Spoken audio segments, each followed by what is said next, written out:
Scenes may not be suitable for very young audiences. Parental guidance is recommended. Ang programang ito ay naglalabas ng sensitibong eksena at impormasyon. Striktong patnubay at gabay ng magulang ang kailangan.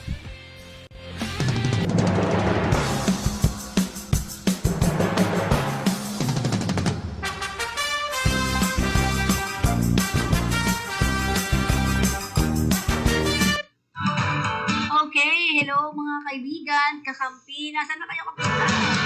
Kamusta naman po kayo? Dito naman po tayo sa ating Chinoy Public Service. At syempre mga kaibigan, ito na naman po tayo sa ating programa ngayon. At syempre kasama natin, walang iba kung hindi Chinoy. Magandang tanghali sa ating taga-subaybay, Luzon, Visayas, Mindanao. Sana ang sa mabuting kalagayan, especially Beck at si Masyado malapit. Abby. Okay, so kamusta na ba ang araw mo ngayong nakaraan pala? Okay naman. Kahapon nakaka-cover tayo sa Supreme Court na wag i-privatize yung yung mayor, airport. Tsaka yung kay Makalintal na ayaw niya na i-postpone election. Okay. Tapos may mga association, maraming association pumunta na Joy, dahil Guzman na, wala na. Kahapon Last pinakalas. na yun, last na. Okay. Ano ba Ghost Month? Guzman, Sabado. Kaya natapat Lunes eh. Dapat Sabado din. Eh, ano nga ba ang Ghost Month para sa'yo? Guzman, ibig sabihin mga activity lahat restaurant wala kita.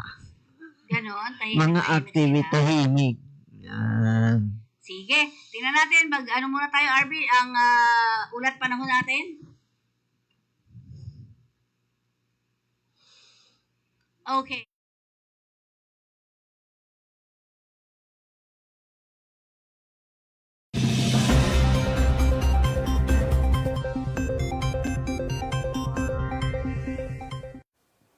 Magandang umaga po sa ating lahat. Narito po ang ating weather update, pati na rin tropical cyclone update para dito sa binabantayan nating bagyong Siwaning for Tuesday, August 19, 2025. So itong Siwaning ay huling namataan sa line 650 kilometers east-northeast ng Itbayat, Batanes. Nananatili pa rin naman ito sa tropical depression category. May taglay na lakas na hangin na 55 kilometers per hour at pagbugso na umaabot ng 70 kilometers per hour. Ito'y kumikilos north-northeastward sa bilis na 10 kilometers per hour. Wala pa rin naman itong direktang epekto sa anumang parte ng ating bansa, kaya wala rin tayong nakataas na anumang tropical cyclone wind signal na possible dito sa ating bansa. Wala rin tayong nakikita na enhancement ng southwest monsoon at patuloy naman itong lalayo ng bansa natin or ng Philippine Area of Responsibility at possible na paglabas niya ay mamayang umaga.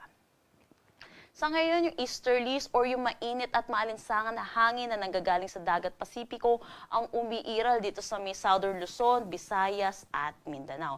Ito rin po yung weather system natin na magdadala na mataas na tsansa ng mga pag-ulan dito sa ilang bahagi ng bansa natin. Meron din tayong binabantayan na low pressure area dito sa labas ng ating Philippine Area of Responsibility at ito'y huling namataan sa 1,810 kilometers east ng Eastern Visayas. Sa ngayon po, medium chance po siya na maging isang ganap na bagyo, meaning mababa ang chance niya na maging ganap na isang bagyo within the next 24 hours. Pero sa mga susunod na araw, hindi natin inaalis ang posibilidad na maging bagyo ito. Nakikita din po natin yung forecast track po nito, possible po lumapit ito dito sa may Northern Luzon at magdadala rin po ito ng mga pag-ulan lalo na po dito sa eastern section ng Luzon. Pero sa ngayon po, mataas pa rin po ang uncertainty dito sa ating low pressure area kaya patuloy po tayo mag-antabay sa mga nilalabas na updates ng pag-asa. Para dito sa magiging track ni Waning, patuloy po yung direction po niya palabas ng ating Philippine Area of Responsibility at kung nakikita din natin patuloy siyang magiging isang ganap na tropical depression habang palabas ng ating PAR. Pero hindi din natin inaalis ang posibilidad na ito'y mag-intensify pa paglabas ng ating Philippine Area of Responsibility. Pero kahit mag-intensify po ito, wala naman po itong direktang epekto sa anumang parte ng ating bansa. Para sa magiging panahon natin ngayong araw dito sa Luzon, inaasahan natin ang makulimlim na panahon na may mataas na tsansa ng mga pag-ulan dito sa may Quezon, Bicol Region, pati na rin dito sa Mimaropa, dulot ito ng easterlies. Pero para naman dito sa Metro Manila at nalalabing bahagi ng Luzon, magiging maaliwalas naman ang ating panahon, pero asahan din natin yung init at alinsangan lalo na sa tanghali hanggang hapon na may mga tsansa po ng mga localized thunderstorm pagdating sa hapon at sa gabi. Agwat ng temperatura for Metro Manila, 25 to 33 degrees Celsius, Lawag, 25 to 32 degrees Celsius. For Tuguegarao, asahan natin ng 24 to 32 degrees Celsius, Baguio, 17 to 22 degrees Celsius. For Tagaytay, 23 to 29 degrees Celsius, at Legazpi, 26 to 29 degrees Celsius.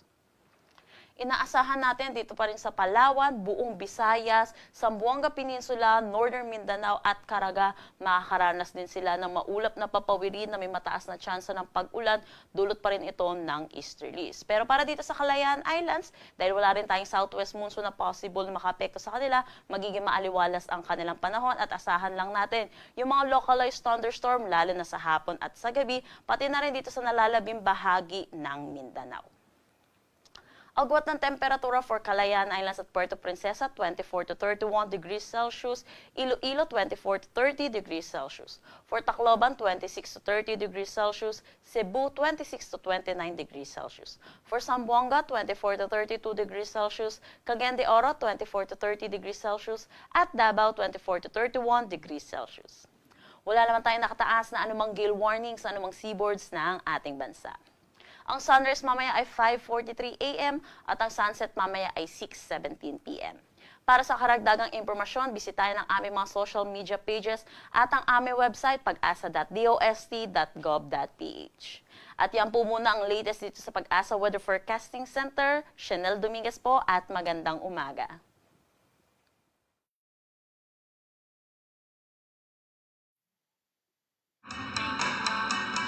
At syempre, dyan naman po tayo. Syempre mga kaibigan, walang masyadong mangyayaring pagbaha, etc. Diba? Medyo mas maayos-ayos ng kaunti ang ating panahon. So ngayon, balikan natin. Ano ba mga paalala mo ngayon dito? Ay, gusto ko muna makita muna bago tayo maganda. Yung huling-huling hirit ng mga Chinese dito ginawa. Ano? Ano yun? Yung association nila. Anong association yun? RB, you know? Nakuha mo na ba? Fuchen. Fuchen. Ano ba ibig sabihin ng Fuchen? Yung sa isang probinsya may kanya-kanya lingwahe. Salita. Okay. Sabi, okay na? Ano mga ginawa nila dito? Pang ilang taon na nila to? Ang celebration na to? Nakalimutan.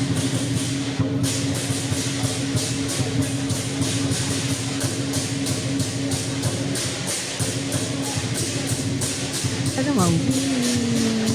Abot mo kaya 10, pwede. Yung vice Eh, madami sila. 5,000 each. Alam mo. Iba-iba. May Malaysia. May iba-ibang bansa. Last na. Sa Chinese yan, ano? Kasi Gosman yan. Sa may iso-oso. Sa Gosman. Gosman, Sabado. This coming Saturday. Ano nga ang ibig sabihin? Gosman, bawal mga activities, mga kasal. Gabi, magdani. Maraming mga pamahigay. Mga hapon, wala na.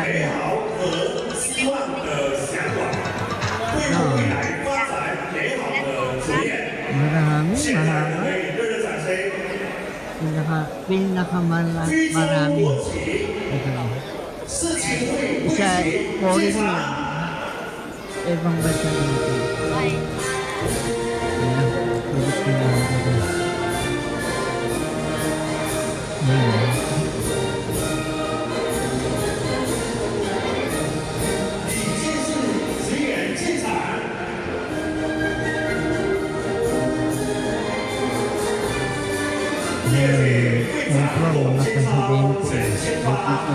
presidente. Hindi, overall association. May babae pa.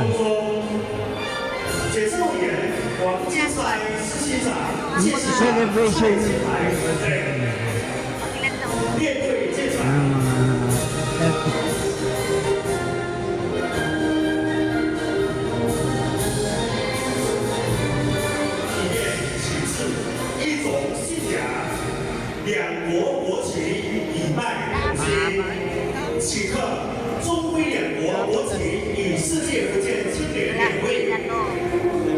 为其交相辉映，这是我们爱国爱乡、敢拼敢赢、同心共勉、誓争不忘的精神。注释：在这充满喜悦与温馨的时刻，世界福建菲律宾联会全体成员飒爽英姿，一代年骄，迈着整齐的步伐，热情似火。 昂首阔步进场，象征着和谐、奉献、创新、超越的美好。面前， Yan, yung iba-ibang yung iba-ibang sa nag-relate. 接下来我们亲俄团进场。首先，进场的是世界福建企业联合总会福建省中外企业家联谊会。 世界福建青年国家联会、世界福建青年马来西亚联会、世界全球青年联谊会 Mga association of 世界晋江青年联谊会、 mga office ang dami. 澳门福建青年联会、晋江侨县青年联会、香港晋江社团总会、香港社团 总会青年联合会、世界岭南医业联盟全州分会，厦门市集美区侨乡经济促进会，石狮市归国华侨促进会，滁州市知识商会，香港石狮同乡总会，晋江市金城镇代表团，晋江市金城镇归国华侨联合会。 晋江市金城镇李庄村委会、福建人民中青年联谊会、晋江市龙虎镇代表团、晋江市龙虎镇归国华侨联合会、晋江市龙虎镇侨界青年联合会、晋江市龙虎镇润善村联舞会。 Sa lahat ng cover, sabi na naman. 世界各地。 世界亲俄团打这样的一个资讯交流、情感交流的平台，架起了一座沟通分享、开乐融合、互惠共赢的桥梁。现在一个掌声，欢迎我们的亲俄团。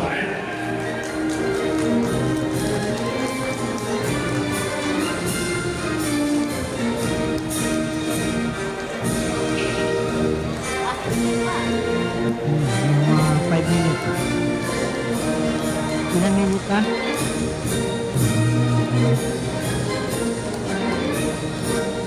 At least kita television natin. Ha? Para isang buwan bakasyon.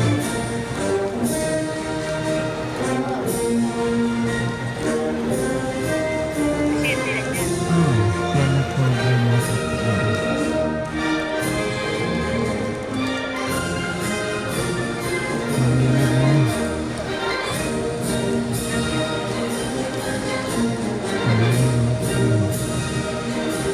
last night. Ako doon na.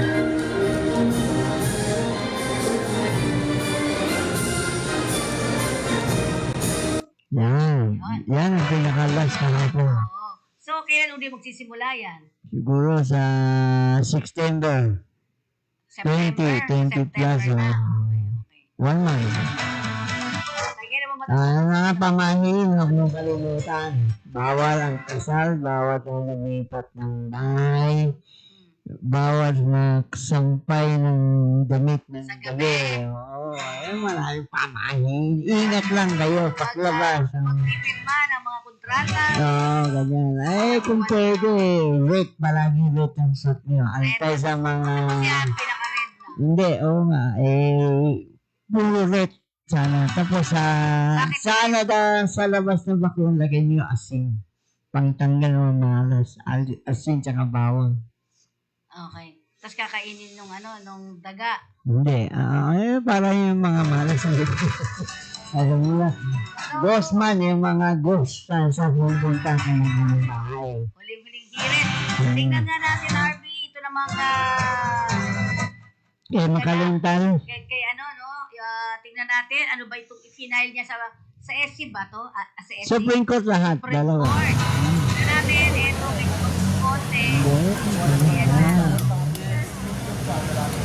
Gusto nyo, walang tuloy election. Tuloy election.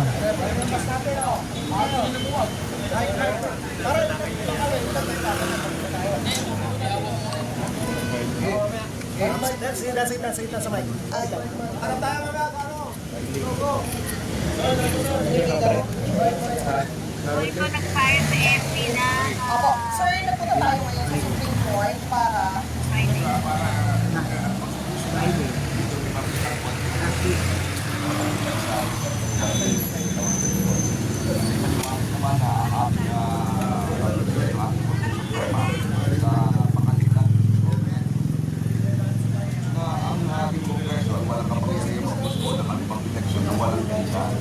Dito walang inilagay na dahilan ang ating Kongreso. Nakalagay lamang setting the term of office ng barangay officials.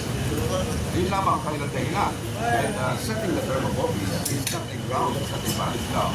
For the election, yun sa makalitan ng government, set ng maraming kritika. Ating kami Suprema, dapat na ito mga valid government interest. Dapat na natin emergency para magputpo ng halalan. Ito, wala yung bagay na yun. At pagkaman sinasabi ng mga press releases na ang bill ay postponement ng eleksyon, wala kang makita sa batas na nagsasabing postponement. Inilihis nila yung batas. Nilagay lamang nila sa setting of the term para hindi mapansin ng Supreme Court na ito pala ay postponement. Kasi may fit ang Supreme Court sa postponement. Sinabi ng Supreme Court, wala kayong kapangyarihan mag-postpone ng walang dahilan. Kaya hindi nila nilagay yung postponement. Pero maliwanag yung postponement kasi ang sabi nila, ang susunod na halalan ay sa November 2, 2026. So, noon pa lamang, kita mo na medyo deceptive, may paninda ang nasabi ng batas. Saka isa pa, paano ka mag-i-eleksyon ng November 2? May polls results na ang mga kalituwa na kung saan ang ating mga taong bayan ay nasa kanilang ng mga probinsya. Kung kayo sa mga konsol, mga kapatid na kamag-anak nila. So, hindi pangyakan na magkaroon ng halalan sa araw ng mga patay. Maliban lang ang mga patay. Sir, maliban sa tier mo, ano ang prayer natin? Well, maliban doon, ay hinihiling ko rin sa ating Kongreso Suprema na bigyan ng direktiba ang Covenant na ipagpatuloy ang kailang preparation habang ang kaso ito ay Sir, ano po yung mga grounds natin? May mga violation ba sila sa Constitution? sabi ko nga kanina ngayon, pagkabak sa ating karapatan, kapag karapatan natin na maghalal. Gusto ko rin Pinagtanong sa akin, sinasabi na batas. Sinasabi ng batas, yung mga incumbent officials daw, dahil mga holdover. Sabi ng pinagtanong batas, bawal ang holdover kasi legislative appointment niya. Sapagkat ang holdover, yan ay parang ina-appoint sila ng officio. Aling na mag-iyan sa pinagtanong batas sapagkat ang mga barangay officials ay dapat elect and not appointed. ano yung danger kapag hindi natin Parang danger pag hinihiling. Lalapat ang ating mga mata. Nawala na naman tayo para baka ating mga isa.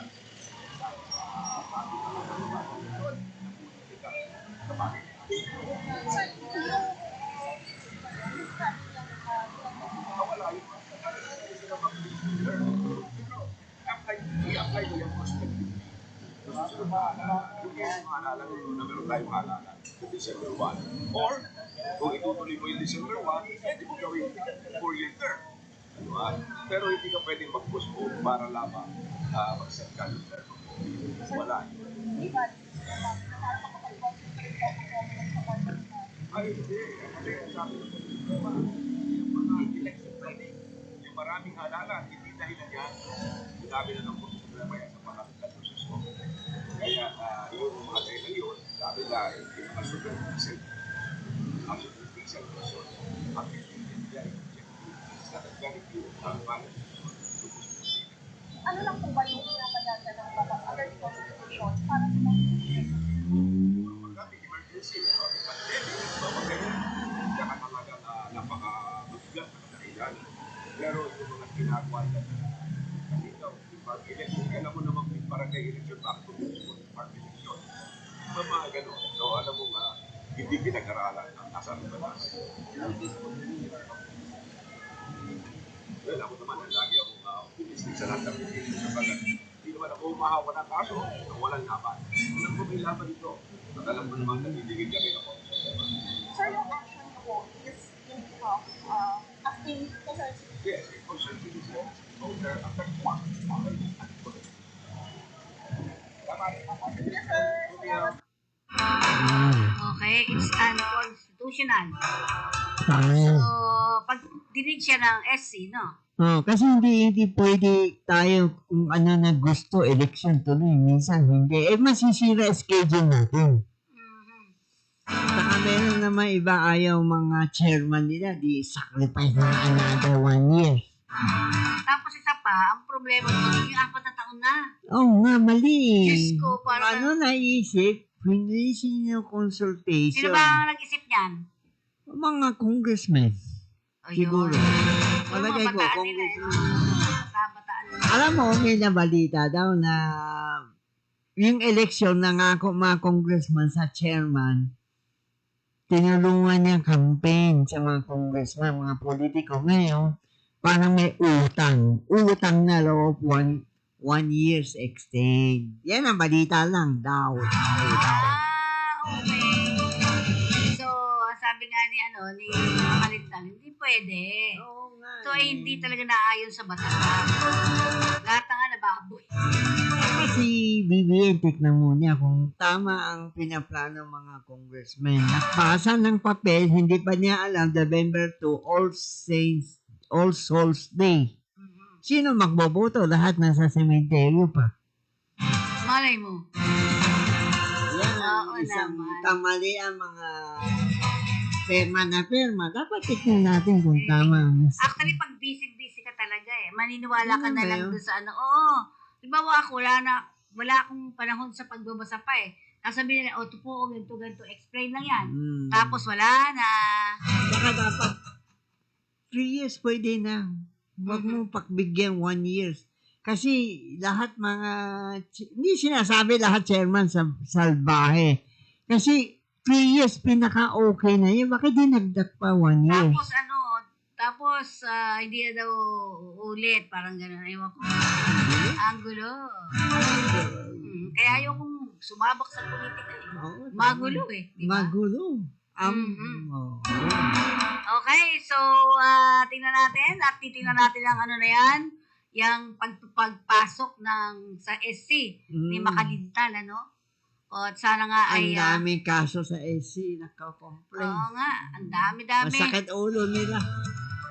Trabaho naman nila yun. Dapat pag-aralan talaga nila. Pinag-aralan nga yung impeachment. Kaya diba? dapat habang maaga, i-announce niya kung tuloy o hindi tuloy. Kasi habang tumatagal ang commission election, nakahanda din ano dapat gawin.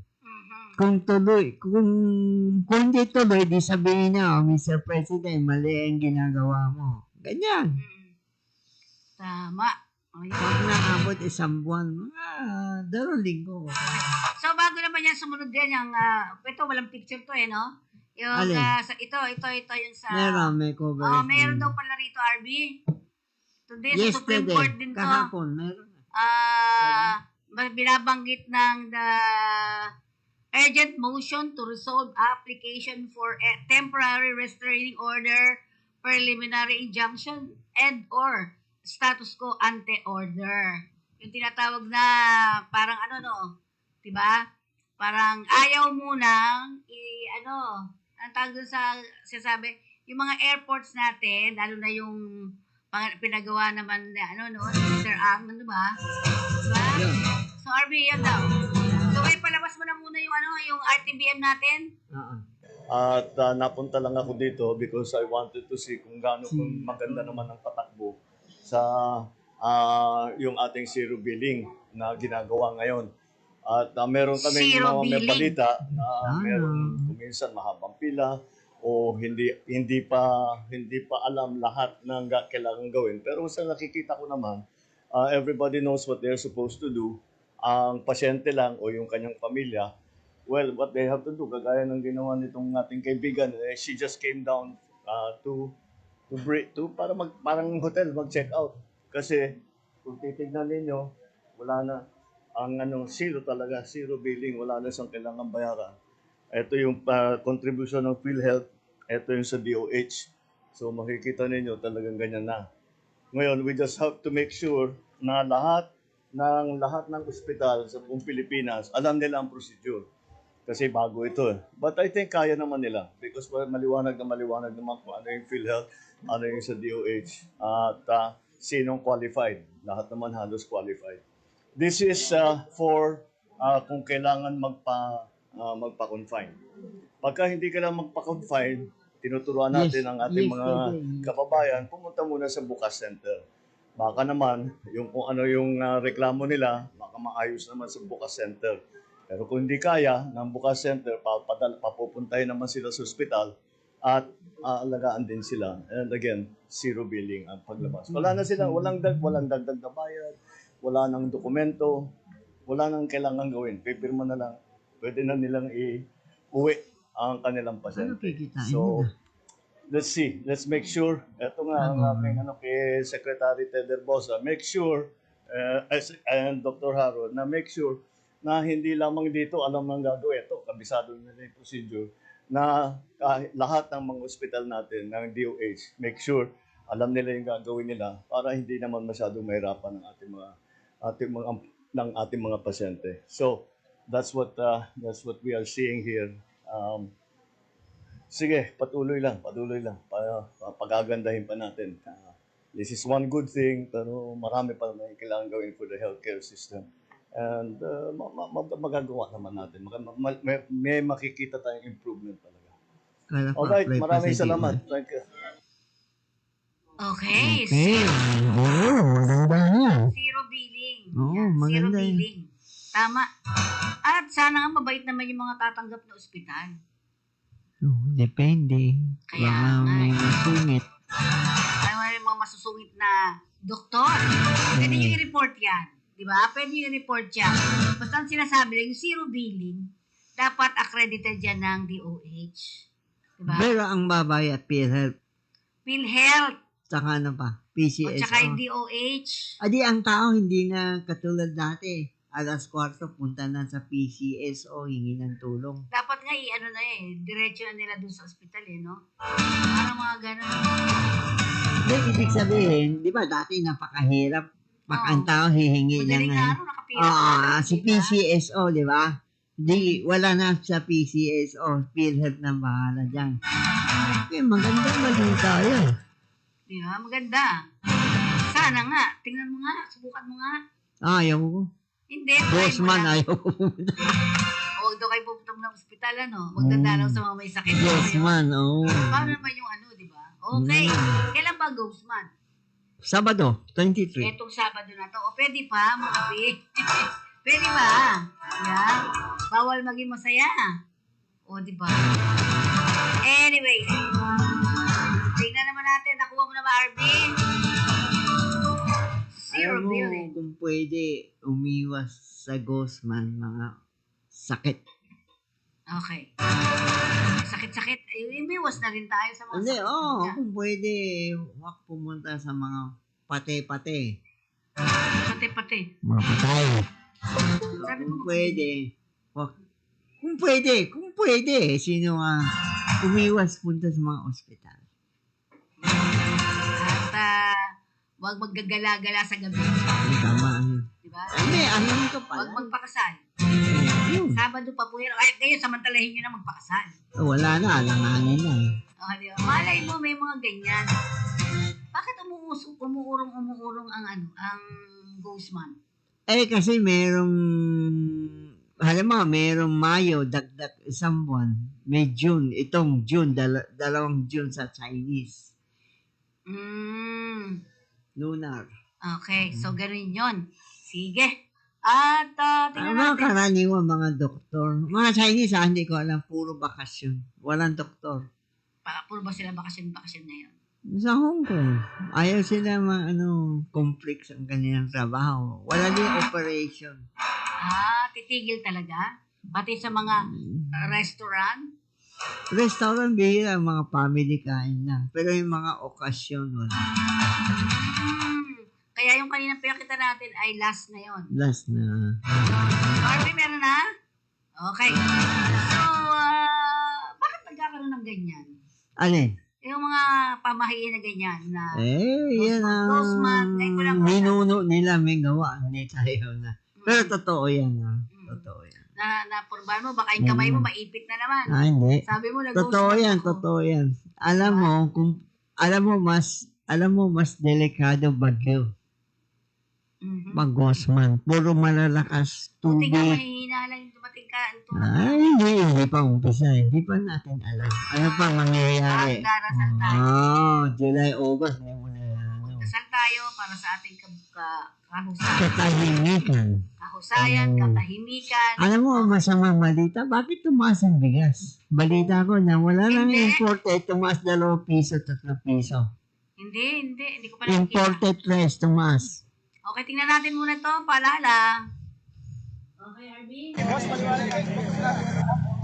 Supreme Court ulit. Si Joel, ano ba yun? Yung attorney, hindi. Complainant. Ako yung gusto lang ko ng content. Yan. Ulo, picture mo na. Sir, ganun.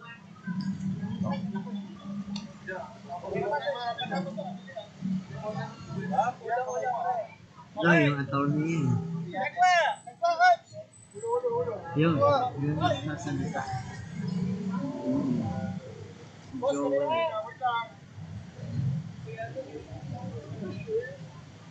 Mabait mo.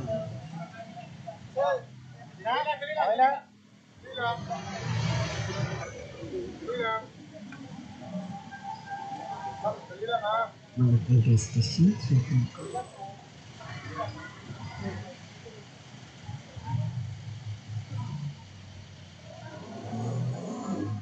Ito yung sinasabi nila.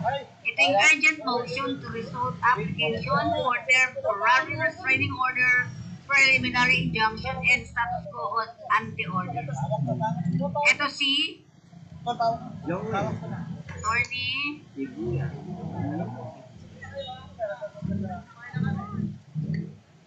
Ito. Si attorney.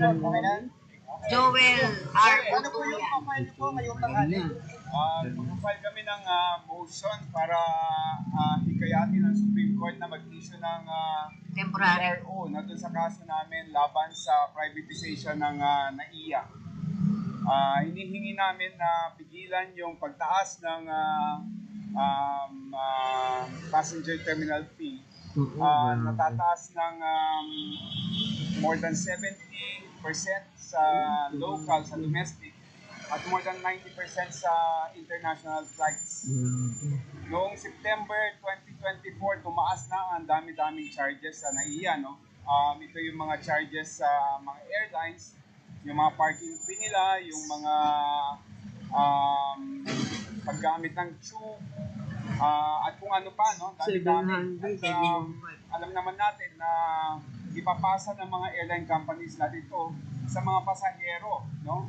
So kapag tumaas yung passenger fee, yung passenger terminal fee ngayong September, additional na pasanin na naman ng mga mamamayan, no? Na magbibiyahe mula ng mga aeroplano natin. Sir, ano po yung dahilan bakit kayo magpa-file? Hindi po ba ito dumaan sa tamang proseso? Ano po yung mga issues ninyo legally at financially po? Maraming issues tungkol dun sa may pag-award ng operations ng NAIA. Lahat ng terminals natin, no? In-award sa isang private company, NNIC. Lahat ng proseso na dinaanan ng pag-award ay ang dami-daming irregularities at illegalities, no? Walang consultations, walang publication, at in fact, nung naglabas ng bid documents, wala pang nakalagay ng mga rates na dapat malaman ng mga bidders at the time. So talagang ang dami-daming mga irregularities na nangyari. Attorney, kayo po ba ay tungkol sa implementation or dahil wala lang consultation? Tungkol kami sa lahat ng ginawa dahil sa ang dami ng irregularities, no? So tutol kami sa proseso, tutol din kami sa implementasyon. Attorney, kaya pa ba? Si September ang mga kami na sa Meron pa namang pagkakataon yung Supreme Court, meron pang almost 1 month, no? Dahil na-file namin yung kaso ng appeal pa, so sa tingin namin by this time mabasa na ang Korte Suprema at sumagot na yung mga respondents, no? In fact, yung last na sagot ng respondent ng Biyernes, natanggap namin yung sagot nila ng Biyernes. So, nasa Supreme Court na yung lahat ng mga kailangang argumento para desisyonan yung aming hiling na mag-issue ng TRO restraining order. Sir, paliwanag lang ako para may yung nilalaman po ng prayer. Nilalaman ng prayer namin na sana ay pigilan unang-una ng Supreme Court yung pagtaas ng passenger terminal fee ngayong September. Pangalawa, iniingi rin namin na mag-issue ng status quo ante. Kumbaga, pabalikin dun sa may kondisyon before September 2024 na hindi pa tumaas yung lahat ng rates, no? Dahil kung titignan ninyo, wala pa namang istruktura, malaking istruktura, mga building na tinayo yung private operator sa NAIA, pero sila ay naniningil na, no? Naniningil na pagkadami-dami. In fact, sa computation namin, tens of millions na yung kinukolekta nila buwan-buwan dahil nga 130,000 passengers per day, no? Per statistics ng 2024 ang gumagamit ng airport natin, no? So ang dami-dami na lang kinukolekta kahit na wala ka naman nakikita mga istruktura building na tinatayo dyan sa NAIA. Pero ano po yung stand po doon sa buong privatization sa NAIA? Ang sa amin, public infrastructure, no? And kung makikita mo dun sa figures ng ino-operate ng NIA, hindi siya losing na operations. In fact, billions ang kumikita ng gobyerno dyan, no? So, bakit nila ibibigay sa isang pribadong korporasyon o operator kung kakayanin naman ng gobyerno dahil hindi naman yan nadudugit, no? Kailangan lang ng magaling na manager para talagang i-improve at maglagay ng mga tamang mga renovations and additional infrastructure dun sa may airport. Pero kasama po ba dun sa appeal noon na mamatigil din yung privatization sa NAIA? Kasama sa ano namin na kailangan patigil dahil talagang mali talaga yung proseso na ginawa nila, no? Merong bagong batas na pinasa yung Kongreso noong December 2024. Hindi nila sinunod yun, no? Ang sinunod nila yung repealed na batas pa, yung POV law, hindi yung PPP code.